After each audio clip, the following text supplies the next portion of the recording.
The black security guard stops armed robbery, never knowing the store owner would make him partner. Marcus Washington felt this reality unfold like a dream as he stood frozen in the doorway of Patel's corner market, his uniform damp with sweat, his heart still racing from what had just transpired. The weight of the moment pressed against his chest, constricting his breathing as police lights flashed across his face, painting his dark skin in alternating shades of red and blue. 3 minutes.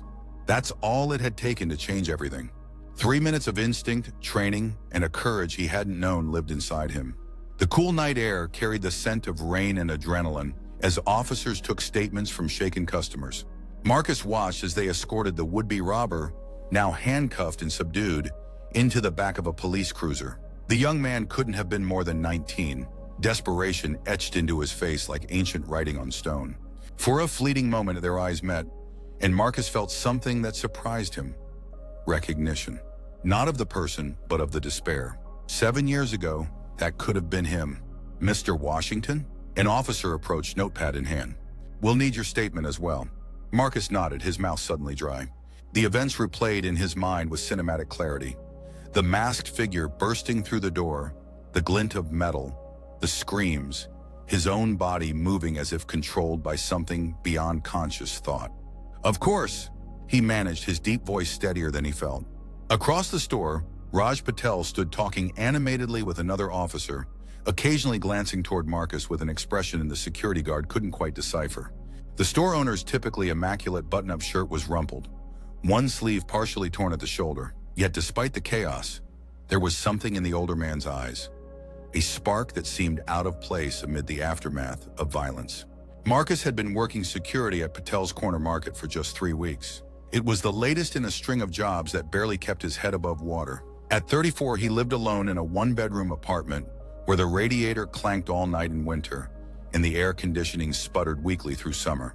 His refrigerator usually contained little more than eggs, bread, and whatever was on sale that week.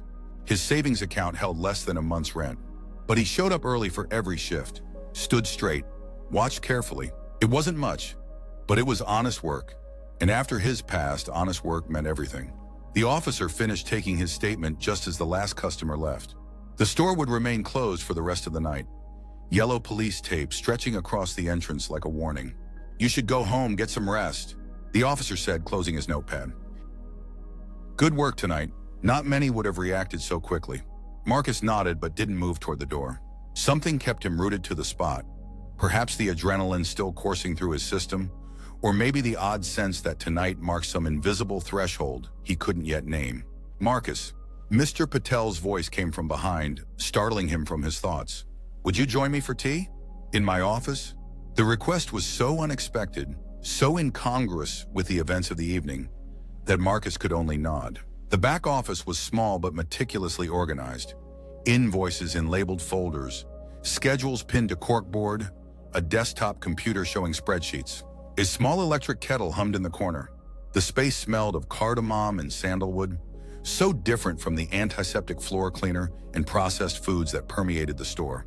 Mr. Patel, Raj, moved with precise efficiency, preparing 2 cups of chai as if this were any normal evening, as if a man hadn't just held a gun to his head hours earlier. Sit, please, he said, gesturing to a chair across from his desk. Marcus lowered himself carefully, his large frame making the office chair creak in protest. His hands, he noticed, were still trembling slightly. He pressed them against his thighs to still them. 3 sugars, yes? I've noticed that's how you take your coffee in the break room. The observation surprised Marcus. He hadn't thought Mr. Patel paid attention to such details. Yes, sir. Thank you. Raj slid the steaming cup across the desk. For a moment, neither man spoke. The only sounds were the gentle hum of the fluorescent lights and distant police radio chatter from outside. What you did tonight, Raj finally began, his accent more pronounced with emotion. Most people would not have done. Marcus shifted uncomfortably. Just doing my job, sir. No. The word came sharp and certain. Your job description says observe and report. Call police. Not put yourself between a desperate man with a gun and me. Raj's eyes, dark and intense, fixed on Marcus. You risked your life. The security guard looked down at his tea, watching the steam rise in lazy curls. The truth was, he hadn't thought at all. When the masked figure had grabbed Raj, pressing the gun against his temple and demanding the contents of the register, Something had clicked inside Marcus. A clarity, a purpose. He had moved without hesitation, using techniques learned during a brief stint in community college security training he'd never had cause to use until tonight. Anyone would have... No, Raj interrupted again, more gently this time. Not anyone. I have owned this store for 17 years. Been robbed 3 times before tonight. Never has anyone intervened like that. He paused, sipping his tea. You disarmed him without a single person getting hurt. Even him. That had been deliberate. Even in the heat of the moment, Marcus had been careful not to cause unnecessary harm. The young robber had been desperate, not evil. Marcus recognized the difference. I've been watching you these past weeks, Raj continued. You are always punctual. You know the names of our regular customers. You helped Mrs. Chen carry her groceries 6 blocks last Thursday when her son couldn't pick her up. Heat crept up Marcus's neck. He hadn't realized anyone had noticed these small gestures. My wife tells me I am too trusting, Raj said, a small smile playing at the corners of his mouth. Perhaps, but I also believe I am a good judge of character. He leaned forward slightly. What did you do before this job, Marcus? The question sent a jolt of anxiety through him. His cup rattled slightly against the saucer as he set it down. Different things. Security mostly. The answer was truthful, if incomplete. Raj nodded slowly as if hearing what remained unspoken.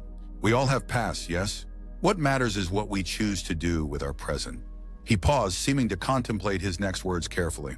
I came to this country 25 years ago with $87 in a suitcase. The first job I found was cleaning toilets at a bus station. The second was night stock at a grocery store much like this one. Marcus listened, unsure where the conversation was heading, but drawn in by the unexpected personal revelation. The owner of that store, Mr. Abramowitz, he saw something in me. Gave me more responsibilities. Eventually helped me secure a small loan. Raj's eyes grew distant with memory. Without his belief in me, this store would not exist. The office fell silent again. Marcus could hear his own heartbeat, still not quite returned to its normal rhythm after the night's events. I am getting older, Raj said suddenly. My children have no interest in the store. My son is in medical school in Boston. My daughter studies engineering at Berkeley. Pride infused his voice. This business paid for their education, but they will build different lives. He reached for a folder on his desk, opening it to reveal what looked like financial documents. For some time, I have been considering bringing in a partner, someone who might eventually take over when I retire. I need someone I can trust, who understands this community, who sees this place as more than just a convenience store. Marcus felt a strange tightening in his chest, a confusion that bordered on disbelief.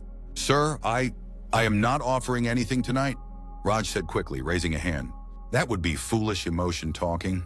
But I am proposing a conversation, a possibility. He closed the folder. For now, I would like to offer you a promotion. Assistant manager, better salary, more responsibility, a chance for us both to see if what I suspect about you is correct. The words hung in the air between them, impossible and real all at once. Marcus felt as though he were standing on the edge of something vast and unexpected, a door opening where he had only seen walls before. Why? The question escaped before he could stop it. You barely know me. Raj's expression softened. Sometimes, Marcus, we recognize what is good without needing years to confirm it. He tapped his chest. In here, outside, the last police car pulled away, its lights no longer painting the windows with urgency. The night settled into a strange, expectant quiet.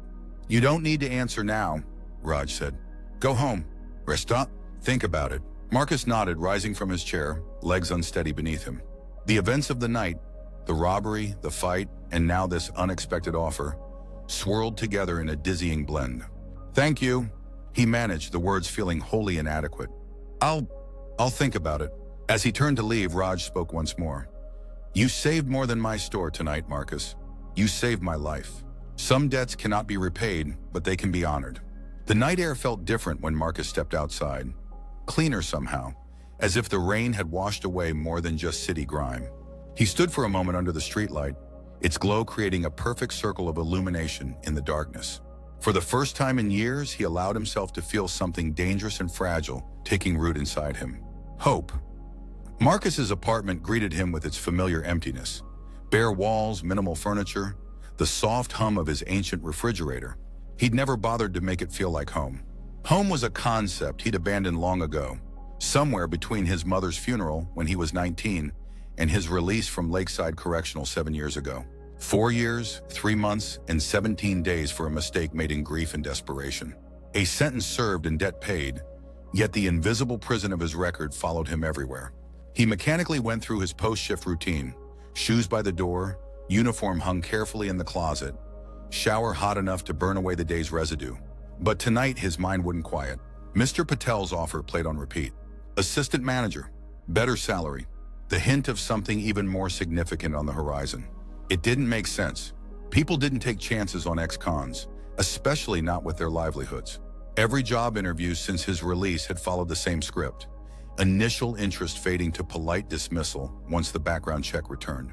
The security position at Patel's had been a rare exception. A desperate need to fill the position after the previous guard quit suddenly, and Marcus's security training making him qualified despite his record. He'd expected it to be temporary, like everything else in his life. Steam filled the small bathroom as Marcus braced his hands against the shower wall, letting water cascade over his broad shoulders. The bruise forming on his right side, a souvenir from tackling the robber, throbbed dully. Tomorrow it would bloom purple and angry, but tonight it was just another reminder that he was still here, still fighting. When had he stopped believing anything could be permanent? After drying off and pulling on a worn t-shirt and sweatpants, Marcus moved to the kitchen. The refrigerator offered its usual sparse options. He settled for eggs and toast, the simple meal prepared with mechanical efficiency.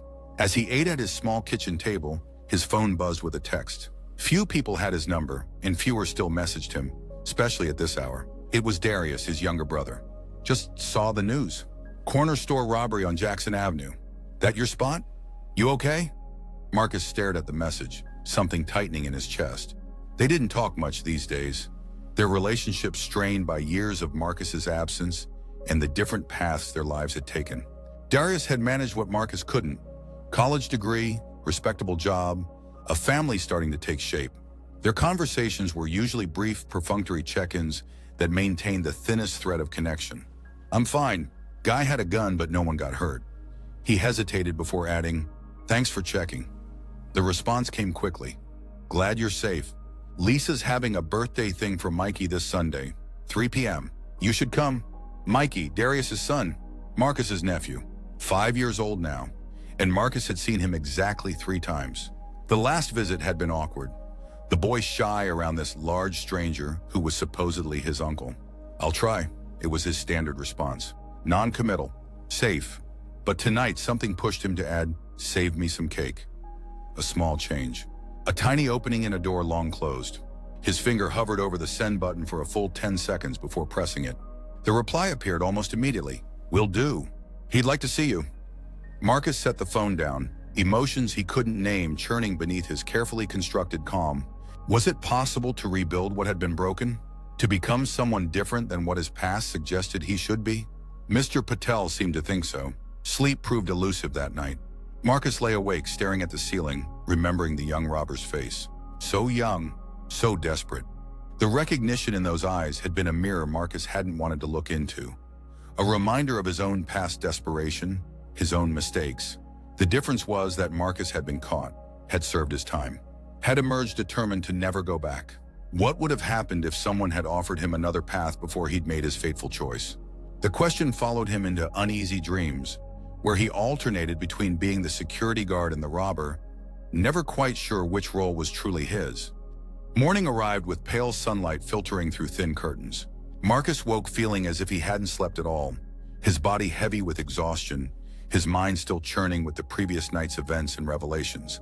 His phone showed a text from Mr. Patel, sent an hour ago. Store closed today for repairs. Please come at 2 p.m. if you're able. Much to discuss. Marcus checked the time. 9:17 a.m. Hours to wait, hours to think, hours to doubt. He made coffee and toast, then settled at his small table with a notepad. Old habit, writing things down helped clarify his thoughts. On one side, he listed reasons to accept Mr. Patel's offer. On the other, reasons to decline. The accept column filled quickly. Better pay, career advancement, a chance to prove himself, stability. The decline column contained just one entry, written and rewritten until the pen nearly tore through the paper. What if he finds out the truth? Mr. Patel knew Marcus had a record. It had come up during the hiring process, but he didn't know the details. Didn't know it had been armed robbery that had sent Marcus to prison, the same crime he'd prevented last night. The irony wasn't lost on him. Would the offer still stand if Mr. Patel knew? Or would his eyes change, the way so many others had when they learned the specifics? That flicker of fear, that reassessment, that subtle distancing, Marcus had seen it too many times to count. He crumpled the paper and tossed it toward the trash can. It missed, landing on the linoleum with a soft sound of accusation. The clock on the microwave read 10:06. Nearly 4 hours to kill. Marcus pulled on running clothes and laced up his worn sneakers. Running had become his therapy in prison, the closest thing to freedom available within those walls. Now it was his way of outrunning thoughts that threatened to overwhelm him. The neighborhood was quiet for a Saturday morning. Marcus nodded to the elderly woman watering plants on her balcony, waved to the barista sweeping the sidewalk outside the coffee shop. Small connections, tenuous threads to a community he observed but never fully joined. His route took him past Patel's corner market. Yellow police tape still crisscrossed the entrance, but he could see movement inside. Workers replacing the glass on the front door that had shattered during the struggle. The sight made his pace falter, memories of the previous night surging back with visceral clarity. The weight of the gun as he'd wrenched it from the robber's hand. The smell of fear, sharp and acrid. The look in Mr. Patel's eyes afterward. Not terror, as expected, but something more complex. Something like recognition. Marcus forced himself to continue running, pushing his body harder, trying to exhaust himself into clarity. By the time he returned to his apartment, sweat-soaked and breathing hard, the clock read 11:38. A shower and lunch would bring him closer to 2 p.m. The choice before him wasn't really about a job. It was about trust, both giving and receiving it. It was about believing that redemption wasn't just a concept in Sunday sermons, but a possibility he could hold in his own two hands. At 1:30, Marcus dressed carefully in his one pair of decent pants and a button-up shirt reserved for job interviews and court appearances. He studied himself in the bathroom mirror, noting the flecks of gray beginning to appear at his temples, the lines etched beside his eyes, evidence of a life that hadn't been easy. One day at a time, he told his reflection, repeating the mantra that had carried him through the darkest days of his incarceration. Just one day at a time. The walk to Patel's took 12 minutes. Each step felt weighted with significance, as if he were walking not just toward a meeting, but toward a crossroads in his life. The store looked different in daylight, smaller somehow, more vulnerable. The new glass in the front door gleamed in the afternoon sun. The police tape was gone. If not for the closed sign hanging in the window, there would be no evidence of last night's violence. Marcus hesitated before knocking. Through the glass, he could see Mr. Patel sitting at the counter, reviewing paperwork. The older man looked up at the sound, his face brightening with recognition. He hurried to unlock the door. "Marcus, right on time. Come in, come in." The familiar scents of the store, coffee, newspapers, the faint sweetness of candy, wrapped around him as he stepped inside. Everything looked normal, restored to order, except for a new dent in the counter where the robber had slammed his gun down during the initial confrontation. The repairs went quickly, Marcus observed, trying to settle his nerves. Yes. Insurance company was very efficient this time, perhaps because no one was hurt. Mr. Patel locked the door behind them. "Come, let's sit. My wife has sent food, too much as always." He led Marcus to the small break room where a spread of containers covered the table. Fragrant rice, curries, freshly made naan wrapped in foil. Mrs. Patel insisted. Raj explained, gesturing for Marcus to sit. "She says a proper discussion requires proper food." The unexpected hospitality caught Marcus off guard. When was the last time someone had cooked for him? Had thought about his hunger, his comfort? "This is very kind. Please thank her for me." Raj nodded, serving food onto plates with practiced ease. "She also says I should not rush important decisions. That wisdom comes with full stomachs." His eyes crinkled with affection. 32 years of marriage, and still she is usually right. They ate with the comfortable silence of men focused on good food. Marcus found himself savoring each bite, not just for the flavors, though they were unlike anything he typically ate, but for the care they represented. When they'd finished, Raj poured tea, his movements deliberate and unhurried. "Now," he said, settling back in his chair, "have you thought about my offer?" Marcus nodded, hands wrapped around the warm cup. "I have, but before I answer, there's something you should know." His heart hammered against his ribs. "Something about my record." Raj's expression remained open, curious. "Now go on. You know I served time. What you don't know is what for. Marcus drew a deep breath. It was armed robbery. 7 years ago. The words hung in the air between them, heavy with implication. Marcus kept his eyes on his tea, unable to watch the disappointment or fear spread across the older man's face. But Raj's voice, when it came, held neither. Yes, I know. Marcus looked up, startled. You know, background check shows these things. Raj shrugged slightly. When I hired you, I saw... And you still hired me? Still made this offer. What you did matters less than why you did it and what you've done since. Raj's gaze was steady, assessing but not condemning. I read about your case. Your mother had just died. Medical bills. No insurance. You were trying to help your younger brother finish school? The memories surfaced with painful clarity. The mounting debts, the final notices. Darius's college acceptance letter arriving the same day as the eviction warning. The desperate, foolish plan that had seemed like the only option at the time. That doesn't excuse it, Marcus said quietly. Number permitted waiting on one. But it explains it. Raj set his cup down. You paid your debt. And last night, when that young man came in with a gun, you didn't see an opportunity for revenge. You saw someone who needed to be stopped before he made the same mistake you did. The perception was so accurate it left Marcus momentarily speechless. The security company told me hiring ex-offenders was risky, Raj continued. But I have found that those who know the cost of mistakes often work hardest to avoid making new ones. He leaned forward slightly. You are not defined by your worst day, Marcus. Something tight in Marcus's chest began to loosen. A knot of shame and fear that had been present for so long, he'd stopped noticing its weight. The assistant manager position, Raj said, returning to business. 30% raise, benefits after 90 days. And if things go well, if we work well together, we can discuss partnership in 1 year. He slid a folder across the table. The details are here. Take it home, review it. Nothing needs to be decided today. Marcus opened the folder, scanning the documents inside. The salary figure made his breath catch. More than he'd made at any job since his release. Enough to move to a better apartment? Maybe even start saving.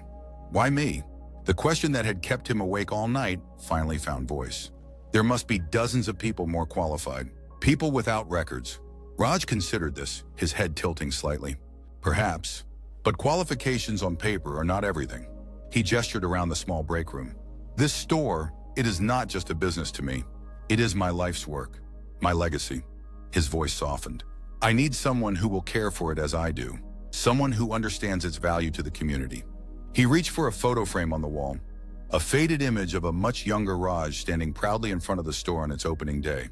When I came to this country, many doors were closed to me. Mr. Abramowitz opened one. He set the photo down carefully. Sometimes that is all a person needs. One open door. One chance. The simplicity of it, the profound generosity of the gesture, left Marcus speechless. This wasn't charity or pity. It was recognition, opportunity.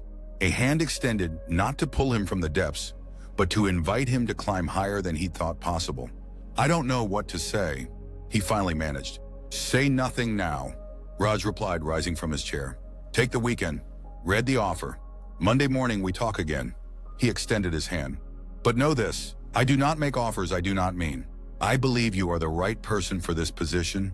Marcus stood, taking the offered hand. The handshake was firm, equal, one businessman to another. Thank you, he said, the words inadequate but sincere. For the opportunity. For seeing me. Raj nodded, understanding the deeper meaning. We begin with seeing, yes? Then believing. Then building. He smiled. Now take some food for dinner. My wife will ask, and I cannot lie to her. As Marcus walked home, container of leftovers in one hand and the folder in the other, the city seemed different somehow. The same streets, the same buildings, but viewed through a lens that had subtly shifted. Possibilities where before there had been only limitations. His phone buzzed in his pocket. A text from Darius. So you coming Sunday? Mikey's been talking about his uncle all day. Marcus stopped walking, staring at the message. Uncle. A role he'd barely inhabited. A connection he'd allowed to wither through shame and absence. One open door, Mr. Patel had said.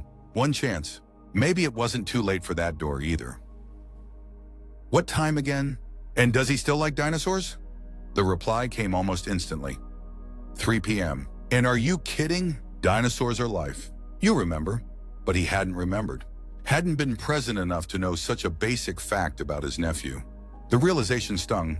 Another reminder of all he'd missed, all the connections he'd failed to nurture.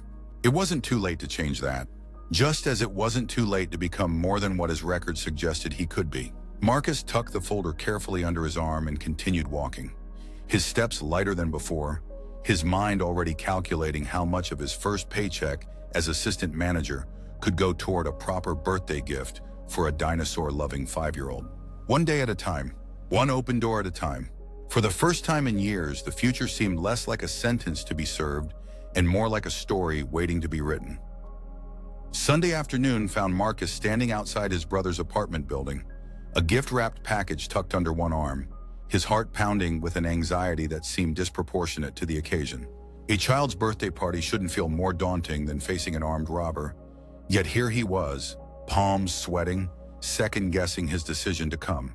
The building was modest but well-maintained, evidence of Darius's steady climb into middle-class stability. Potted plants flanked the entrance. Children's bikes were chained to a rack near the door. Normal life happening all around him. Marcus checked the dinosaur-themed gift bag one more time. The toy store clerk had assured him that the Tyrannosaurus Rex model kit was appropriate for a 5-year-old with adult supervision, but doubt nagged at him. What if Mikey was too young? What if he already had this exact kit? What if... The door swung open before he could spiral further. "You gonna stand out here all day?" Darius stood in the doorway, a half-smile softening his question. At 30, he looked more like their father than ever. Same lean build, same observant eyes, same quiet confidence. "Just enjoying the weather," Marcus replied lamely, though the overcast sky threatened rain at any moment. Darius's smile widened fractionally. "Sure you were." He stepped aside. "Hey, come on in. Mikey's been asking when you get here." The apartment was alive with the controlled chaos of a child's birthday celebration. Dinosaur decorations hung from the ceiling. A group of children chased each other through the living room, while parents chatted in small clusters. The air smelled of chocolate cake and coffee. Lisa, Darius's wife, spotted them first, breaking away from a conversation to approach. Her smile was genuine, if slightly cautious. "Marcus, so glad you could make it." Her hug was brief but warm. "Mikey will be thrilled. He's been talking about his giant uncle all week." Before Marcus could respond, a small tornado in a dinosaur t-shirt came barreling across the room, skidding to a stop in front of him. "Uncle Marcus, did you bring me a present? Is it a dinosaur? Can I open it now?"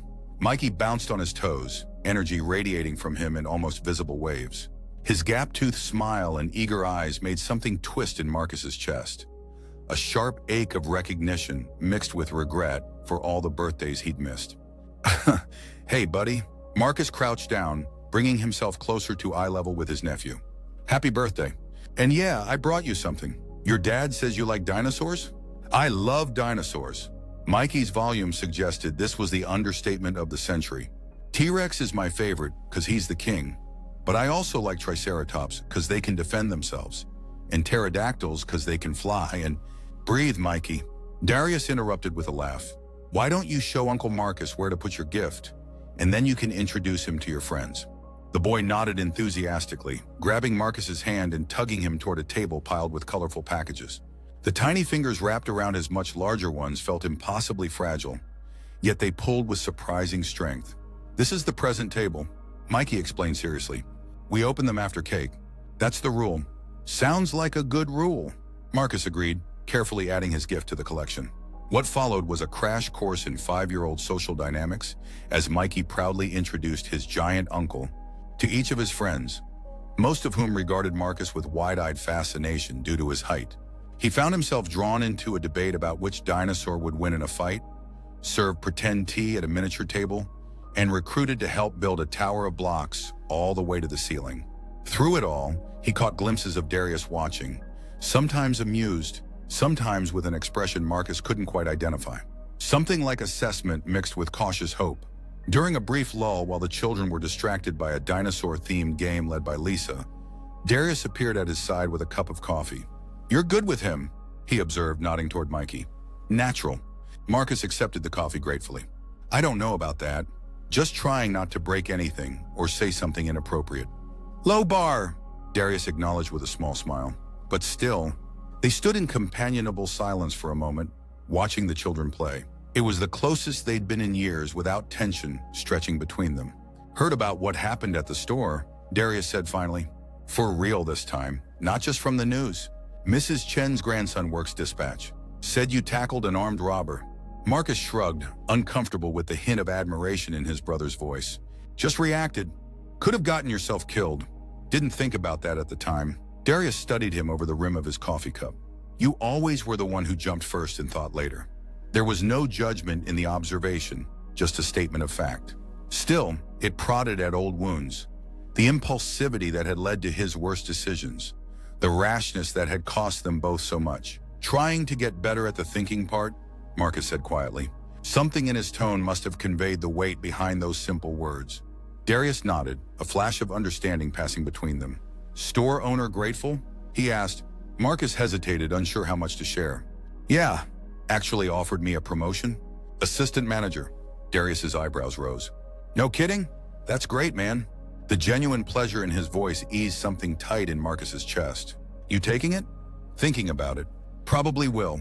You should. Sounds like a good opportunity. Before they could continue, Lisa announced it was time for cake, prompting a stampede of small feet toward the dining area.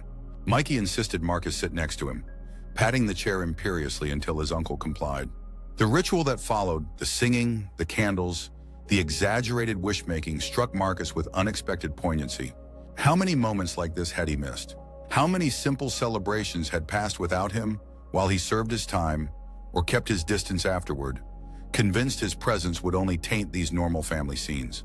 As if sensing his thoughts, Mikey leaned against him while Lisa cut the cake, small head resting trustingly against his arm. I'm glad you came to my party, the boy said, voice suddenly shy. Dad says you're really busy. The simple statement hit with the force of revelation. Busy. Was that what Darius had told Mikey all these years? Not that his uncle was an ex-con, not that he was absent from shame or self-imposed exile, just busy. Marcus swallowed hard. Not too busy for dinosaurs. He managed, voice rough. Or for you. Mikey beamed up at him, chocolate frosting already smudged at the corner of his mouth. And in that moment, Marcus made a silent promise. To himself, to this child, to the brother who had somehow kept a door open despite everything. He would be present. He would be worthy of the trust in those small eyes. He would build something new from the broken pieces of the past. Later, as the party wound down and guests began to leave, Marcus helped with cleanup while Mikey played with his new dinosaur kit on the living room floor. Tiny tongue caught between his teeth in concentration as he examined the instruction sheet. He hasn't put it down since opening it, Lisa remarked, gathering paper plates. You hit the jackpot with that gift. Lucky guess, Marcus admitted. Maybe.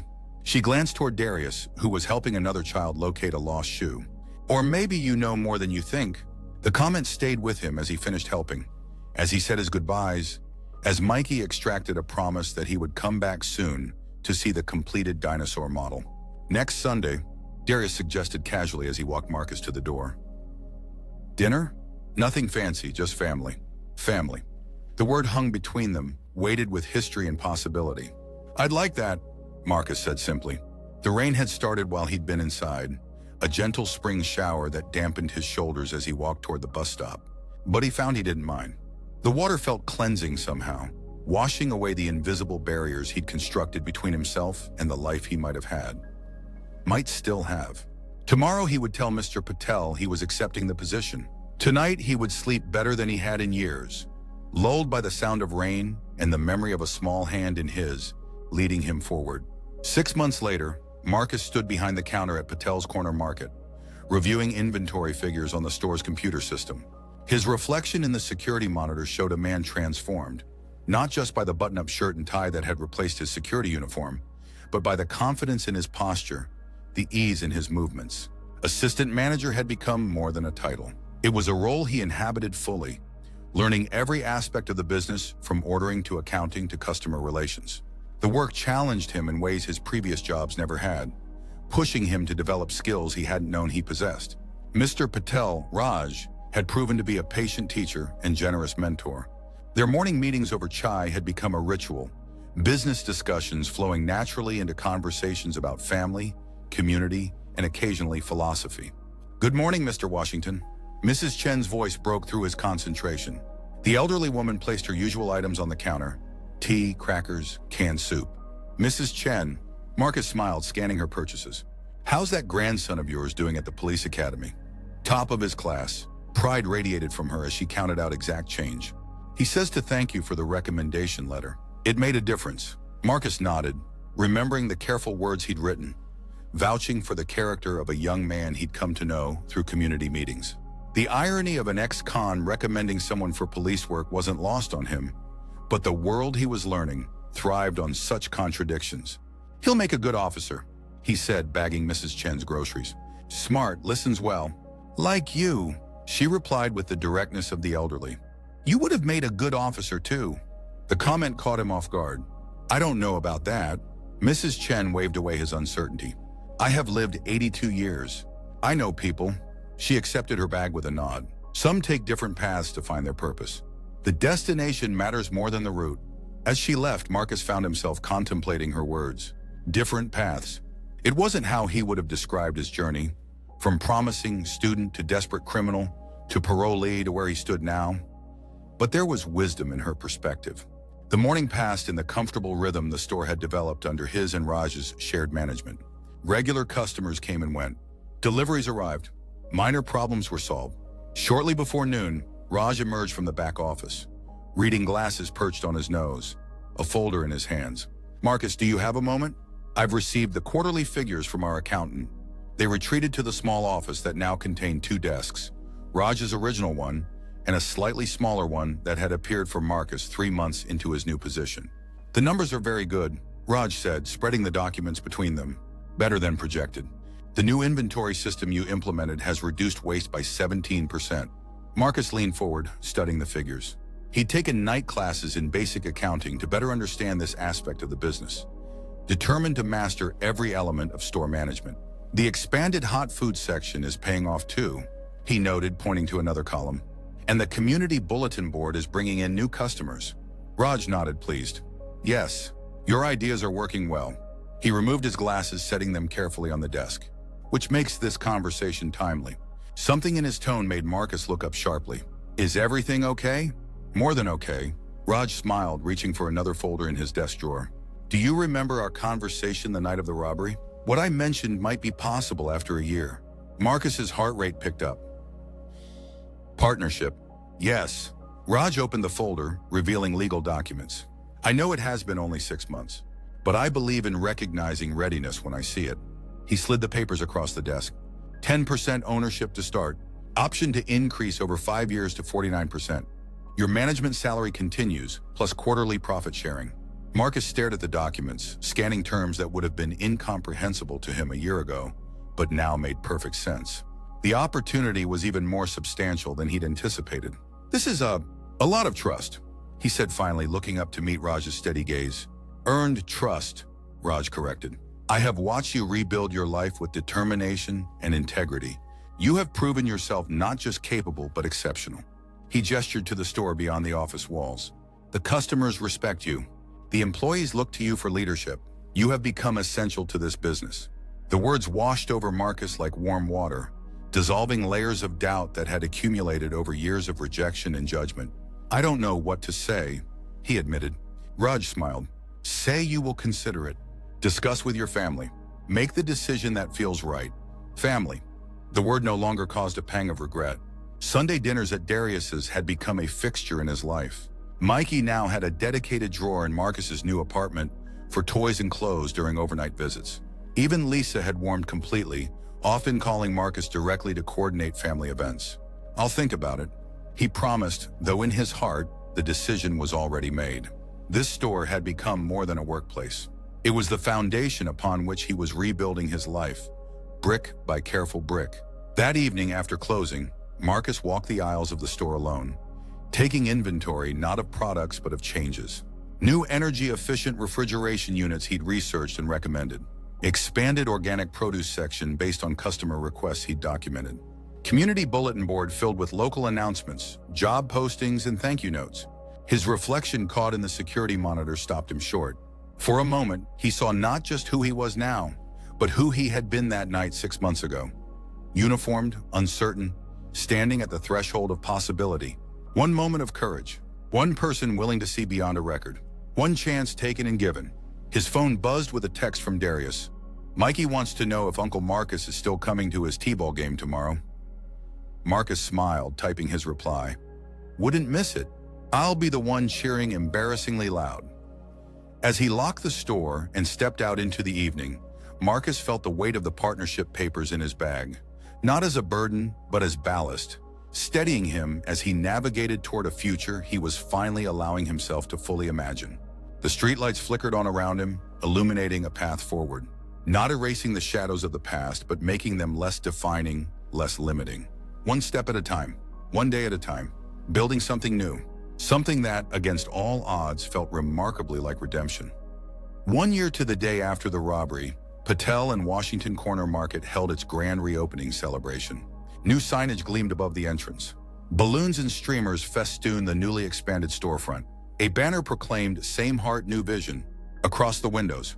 Marcus stood beside Raj, greeting customers and accepting congratulations. The transformation of the store and of his life felt both miraculous and earned, the product of countless small decisions and one pivotal moment of courage. Speech. Speech. The call came from the gathered crowd, many holding cups of punch from the refreshment table Lisa had organized. Raj nudged Marcus forward. They want to hear from the new partner, he said, eyes twinkling. This is your moment too. Hesitantly, Marcus stepped forward. Public speaking had never been his strength, but he'd been practicing this particular speech for days, wanting to honor the occasion properly. Thank you all for coming today, he began, voice steadier than he felt. A year ago, I was standing right here in a security uniform, watching the door and wondering if this job would last more than a few weeks. Soft laughter rippled through the crowd. I never imagined I'd be standing here as a business owner. That wasn't a future I thought was possible for someone with my background. He paused, gathering his thoughts. But Mr. Patel, Raj, saw something in me that I couldn't see in myself. Potential. Worth. A second chance. His eyes found Darius in the crowd, standing with Lisa and Mikey. His brother nodded encouragement, a gesture that meant more than words could express. This store has always been more than just a place to buy groceries, Marcus continued. It's been a community hub, a safe space, a second home for many of you. He gestured to the familiar faces in the crowd. Mrs. Chen, Mr. Rodriguez and his teenage sons, the Johnson family, countless others who had become friends as well as customers. Our commitment is to keep it that way while growing to meet the neighborhood's needs. The new prepared food section, the community meeting room in the back, the job training program we're launching next month. These are just the beginning. Raj stepped forward to stand beside him, a visible symbol of their partnership. Someone once told me that we all need just one open door, one chance, Marcus said, voice softening with emotion. Raj opened that door for me. Now together we hope to open doors for others. As applause broke out, Marcus caught sight of a young man at the edge of the crowd. Barely 20, watching with an expression that Marcus recognized immediately. The hunger for opportunity. The desperate hope for a way forward. It was the same young man who had attempted to rob the store a year ago. Released from juvenile detention 3 months earlier, Terrell Jackson had appeared at the store one morning, awkwardly asking to speak with Marcus. The conversation that followed had been difficult, raw with regret and cautious hope. Now he was 2 months into the store's unofficial rehabilitation program, restocking shelves, learning inventory management, taking classes at the community college with tuition assistance from a fund Raj had established. Their eyes met across the crowded store, and Marcus gave a slight nod of acknowledgement. The young man straightened, nodding back with the seriousness of someone who understood the value of the chance he'd been given. One door, one opportunity, one moment of seeing the person behind the mistake. As the celebration continued around him, Marcus felt the full circle of the year's journey, from security guard to business partner, from isolated ex-con to community member, from a man defined by his past to one actively shaping his future. Mikey broke free from his parents, racing across the store to tug at Marcus's hand. Uncle Marcus, can I have more cake now? Dad says I have to ask you because it's your store too. Marcus laughed, lifting his nephew easily. Special occasion rules. Cake is definitely allowed. As he carried the boy toward the refreshment table, surrounded by the community that had gradually become his own, Marcus felt the final pieces of his new life settling into place. Not perfect, not without challenges ahead, but solid, real, earned through perseverance and the profound gift of someone's belief. The black security guard who stopped an armed robbery had never known the store owner would make him partner. But perhaps in some deep part of himself, he had always known he was capable of becoming more than his worst mistake, if only given the chance to prove it. And now that chance had become a future, unfolding one day at a time before him, bright with possibility and the power of redemption.